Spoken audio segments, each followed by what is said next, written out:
ਰਾਂਝਾ ਹੀਰ ਦੀ ਤਲਾਸ਼ ਦੇ ਵਿੱਚ ਉਹਦੇ ਚੱਕ ਵੱਲ ਨਾ ਜਾ ਰਿਹਾ ਤੇ ਰਸਤੇ ਦੇ ਵਿੱਚ ਰਾਤ ਹੋ ਗਈ ਤੇ ਰਾਤ ਉਹ ਹੁਣ ਨੂੰ ਗੁਜ਼ਾਰਨੀ ਪੈ ਰਹੀ ਮਸਜਿਦ ਦੇ ਵਿੱਚ। ਅੱਛਾ, ਉਹ ਹੁਣ ਮਸਜਿਦ ਦੇ ਵਿੱਚ ਜਦੋਂ ਮੌਲਵੀ ਸਾਹਿਬ ਉਹਨਾਂ ਨੂੰ ਨਾ ਦੇਖਦੇ ਨੇ ਉਹਦਾ ਹੁਲੀਆ ਤੇ ਉਹ ਤੇ ਬੜਾ ਨਾ ਤੰਜ਼ ਤੇ ਬੜਾ ਜਿਹੜਾ ਨਾ ਉਹਨੂੰ ਅੱਛੇ ਖਿਆਲਾਤ ਦਾ ਇਜ਼ਹਾਰ ਨਹੀਂ ਕਰਦੇ। ਉਹ ਤੋਂ ਨਾ ਪਹਿਲੇ ਮੈਂ ਤੁਹਾਨੂੰ ਮੈਂ ਦੱਸਦਾ ਕਿ ਉਹਦੀ ਵਜ੍ਹਾ ਨਾ ਕੀ ਸੀ ਕਿ ਜਿਹੜਾ ਨਾ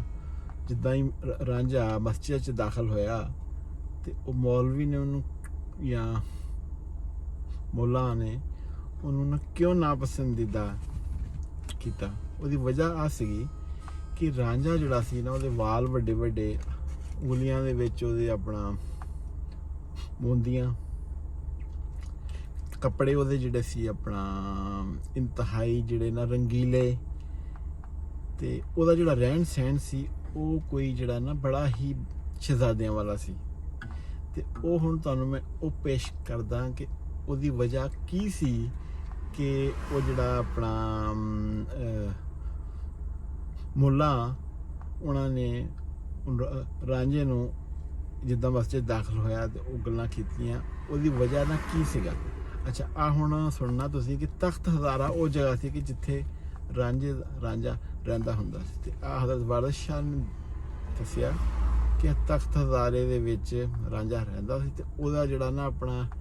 ਕੀ ਉਹਦਾ ਹੁਲੀਆ ਸੀ ਤੇ ਉਹਦੀ ਨਾ ਕਿੱਦਾਂ ਦੀ ਸ਼ਕਲ ਸੂਰਤ ਸੀ। ਕਹਿੰਦਾ ਜੀ, ਕਹਿੰਦੇ ਨੇ ਇੱਕ ਤਖਤ ਹਜ਼ਾਰਿਓਂ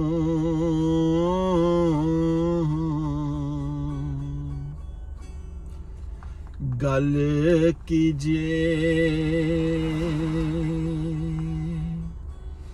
ਜਿੱਥੇ ਰਾਂਝਿਆਂ ਰੰਗ ਮਚਾਇਆ ਯਾਨੀ ਰਾਂਝੇ ਦਾ ਜਿਹੜਾ ਸੀ ਨਾ ਸਾਰੀ ਜਿਹੜੀ ਨਾ ਉਸ ਏਰੀਏ 'ਚ ਰਾਂਝੇ ਦੀ ਧੂਮ ਨਾ ਮਚੀ ਹੋਈ ਸੀ। ਉਹਦੀ ਵਜ੍ਹਾ ਕੀ ਸੀ? ਉਹ ਨਾ ਬੜਾ ਨਾ ਗੁਬਰੂ ਨਾ ਜਵਾਨ ਤੇ ਉਹਦਾ ਰਹਿਣ ਸਹਿਣ, ਉਹਦਾ ਨਾ ਪਹਿਨਾਵਾ। ਆ ਹੁਣ ਨਾ ਸੁਣਨਾ ਜ਼ਰਾ। ਛੀਲ ਗੁਬਰੂ ਮਸਤ, ਛੀਲ ਗੁਬਰੂ ਮਸਤ ਅਰਬੀਏ ਲੜੇ ਨੇ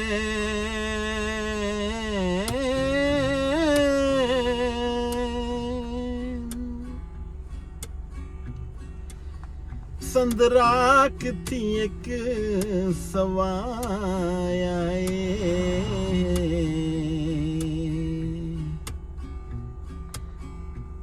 ਵਾਲੇ ਕੋਕਲੇ ਮੁੰਦਰੇ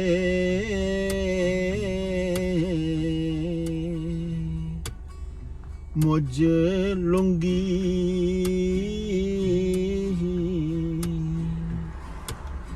ਨਵਾਂ ਠਾਟ ਤੇ ਠਾਟ ਚੜਾਇਆ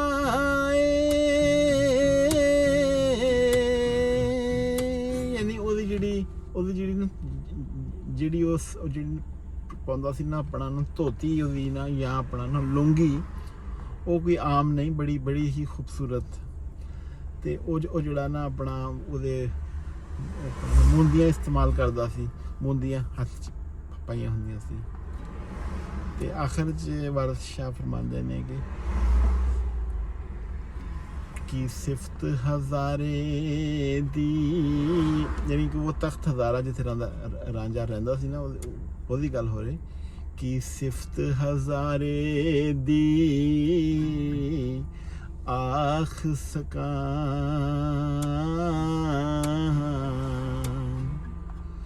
ਗੋਇਆ ਬਹਿਸ਼ਤ ਜ਼ਮੀਨ ਤੇ ਆਇਆ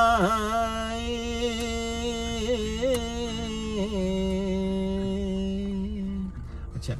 ਆ ਹੁਣ ਜਿਹੜੀ ਸੀ ਨਾ ਰੀਜ਼ਨ ਕਿ ਬਈ ਉਹ ਰਾਂਝਾ ਇੱਕ ਆਮ ਜਿਹੜਾ ਨਾ ਕੋਈ ਏਦਾਂ ਕੋਈ ਇੱਕ ਨਾ ਟਿਪੀਕਲ ਜਿਹਾ ਉਹਦਾ ਲਿਬਾਸ ਨਾ ਨਹੀਂ ਸੀ, ਸਪੈਸ਼ਲ ਲਿਬਾਸ ਸੀਗਾ ਉਹਦੇ ਜਿਹੜੇ ਨਾ ਉਹਦਾ ਹੁਲੀਆ, ਉਹਦਾ ਜੋ ਵੀ ਉਹਨੇ ਪਾਇਆ ਹੋਇਆ ਸੀ ਨਾ, ਆਪਣਾ ਨਾ ਜ਼ੇਵਰ ਪਾਇਆ ਸੀ, ਅੰਗੂਠੀਆਂ ਜਾਂ ਹੋਰ ਵੀ ਕੁਛ, ਉਹਦਾ ਜਿਹੜਾ ਸੀ ਨਾ ਅਪੀਅਰੈਂਸ, ਉਹ ਦੇਖ ਕੇ ਜਦੋਂ ਉਹ ਮਸਜਿਦ 'ਚ ਐਂਟਰ ਹੋਇਆ ਤੇ ਮੁੱਲਾ ਨੇ ਉਹਨਾਂ ਨੂੰ ਰਾਂਝੇ ਨੂੰ ਕੀ ਕਿਹਾ?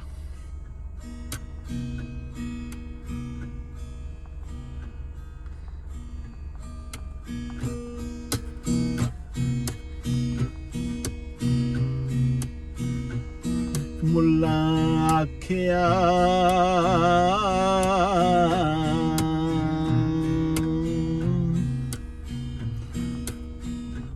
ਮੁੱਲਾ ਆਖਿਆ ਚੁੰਡੇ ਮੀਨ ਵਾਲ, ਚੁੰਡਿਆਂ ਵੇਖਦੇ ਆਏ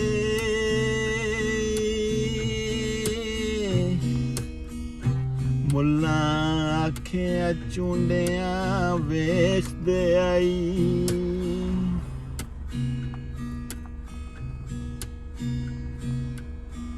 ਗੈਰ ਸ਼ਰਾ ਤੂੰ ਕੌਣ ਦੂਰ ਹੋਏ ਨਹੀਂ ਉਹਨੂੰ ਉਹ ਕਹਿ ਕੇ ਨਾ ਬੁਲਾਇਆ ਰਾਂਝੇ ਨੂੰ ਮੁੱਲਾ ਨੇ ਕਿ ਬਈ ਉਹ ਗੈਰ ਸ਼ਰਾ ਤੂੰ ਕੌਣ ਹੈ ਦੂਰ ਹੋਏ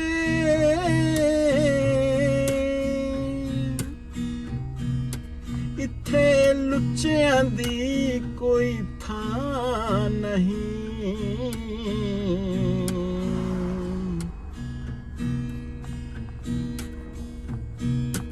ਇੱਥੇ ਲੁੱਚਿਆਂ ਦੀ ਕੋਈ ਥਾਂ ਨਹੀਂ ਪਟੇ ਦੂਰ ਕਰ ਹੱਕ ਮਨਜ਼ੂਰ ਹੋਵੇ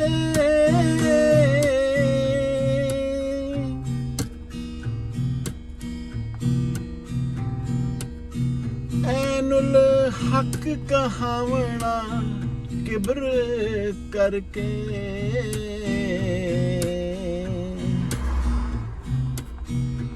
ओढ़क मरेगा वंग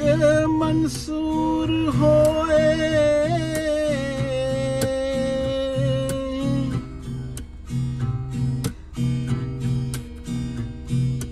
परस शान हिंग दी बास छुपे